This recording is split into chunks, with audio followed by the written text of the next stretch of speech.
இயற்கை அழிவுகள், காலநிலை மாற்றம், இந்த மாதிரி பல பல காரணங்களால் ஒரு கோள் முற்றிலுமாக தன்னோட இயல்பு நிலையிலிருந்து மாறி உயிரினங்கள் வாழ தகுதியே இல்லாததாக மாறி போயிருக்கு அப்படின்னு விஞ்ஞானிகள் சொல்கிறாங்க. நாம் வாழுற இந்த பூமி கூட இந்த நிலைக்கு மாறலாம்.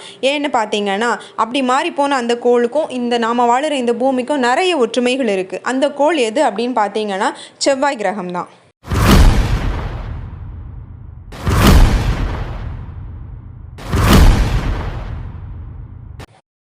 பூமி தன்னைத்தானே சுற்றிக்கிட்டு சூரியனையும் சுற்றி வரும் அப்படிங்கிறது எல்லாருக்குமே தெரிஞ்ச விஷயந்தான்.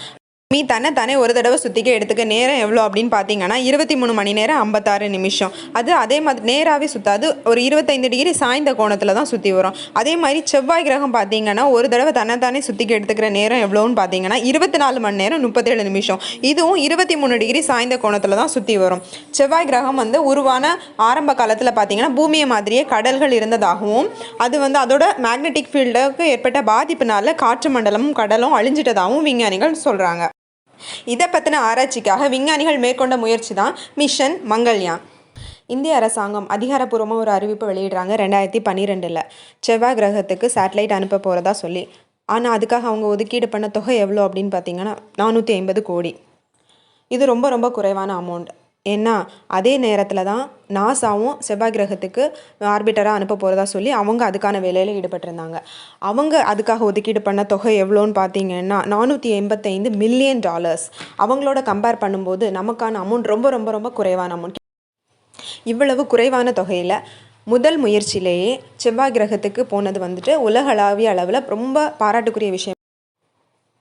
மார்ஸோட காற்று மண்டலம் சூரிய கதிர்களால் எப்படி அஃபெக்ட் ஆகுது அப்படிங்கிறது ரிசர்ச் பண்ணுறது தான் இதோட முக்கியமான காரணமாக இருந்துச்சு.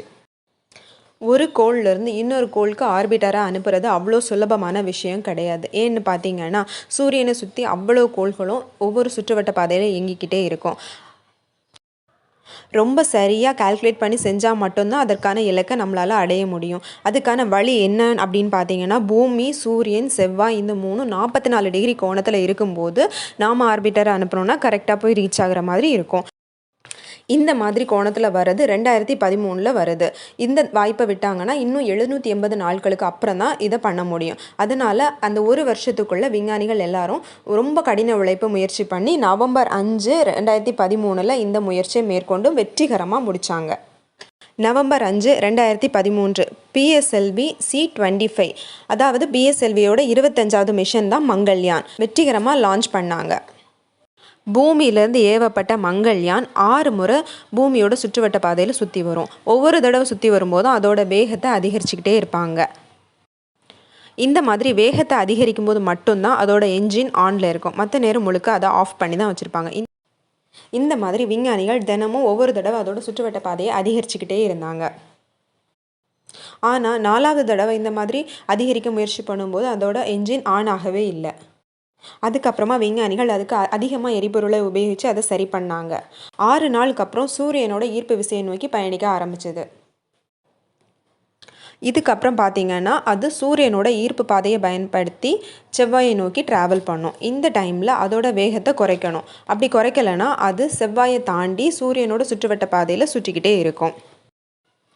சூரியனோட சுற்றுவட்ட பாதையிலிருந்து செவ்வாயோட சுற்றுவட்ட பாதைக்கு போகும்போது 3 தடவை அதோட வேகத்தை குறைச்சி என்ஜின் ஆன் பண்ணி வேகத்தை குறைச்சி செவ்வாயோட சுற்றுவட்ட பாதையில் சரியாக நிலைநிறுத்தினாங்க. 3 நாடுகள் மட்டும்தான் வெற்றிகரமாக செவ்வாயில் சேட்டலைட் லான்ச் பண்ணியிருக்காங்க. அதுவும் நாம் முதல் முயற்சியிலேயே வெற்றிகரமாக முடிச்சிருக்கோம். இது ரொம்ப பெருமைக்குரிய விஷயம். இங்கேருந்து அனுப்புகிற சிக்னல்ஸ் மங்கள்யானை போய் சேரதுக்கு 4லேருந்து 25 நிமிஷம் வரைக்கும் ஆகலாம் அப்படின்னு சொல்கிறாங்க. செப்டம்பர் 24, 2014 அன்னைக்கு செவ்வாயோட நிலையான சுற்றுவட்ட பாதையில் மங்கள்யான் நிலைநிறுத்தப்பட்டது. செவ்வாயின் மேற்பரப்பு, அங்குள்ள தாதுக்கள், அதன் மீது படிந்துள்ள மீத்தேன் குறித்து ஆய்வு செய்த மங்கள்யான் 2 வருஷத்துக்கு முன்னாடி மார்ஸோட மிகப்பெரிய நிலவான போபோஸை படம் எடுத்து அனுப்பிச்சு. செவ்வாயிலேருந்து 7200 கிலோமீட்டர் தொலைவிலையும் சந்திரன்லேருந்து 420 கிலோமீட்டர் தொலைவிலையும் இருக்கிறது தான் போபோஸ். இது முழுசும் விண்கற்களால் உருவானது. இதில் தண்ணீர் இருக்கிறதாகவும் கண்டுபிடிச்சிருக்காங்க.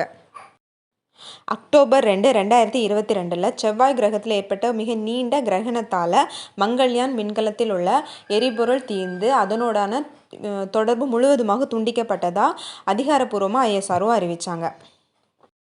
இது இந்த மிஷனோட தோல்வி அப்படின்னு பார்க்க முடியாது. ஏன்னா இதோட பிளான் டியூரேஷன் எவ்வளோ வச்சுருந்தாங்கன்னா 6 மாதத்துக்கு அப்படின்னு கால்குலேட் பண்ணி வச்சுருந்தாங்க. ஆனால் இது கிட்டத்தட்ட 7 வருஷம் 6 மாதம் 8 நாள் வரைக்கும் அது தகவல் அனுப்பிக்கிட்டே தான் இருந்தது. இது ஒரு மிகப்பெரிய வெற்றியாக தான் பார்க்கப்படுது. இதை பற்றின உங்களோட கருத்துக்களை மறக்காமல் கமெண்டில் பதிவு பண்ணுங்கள்.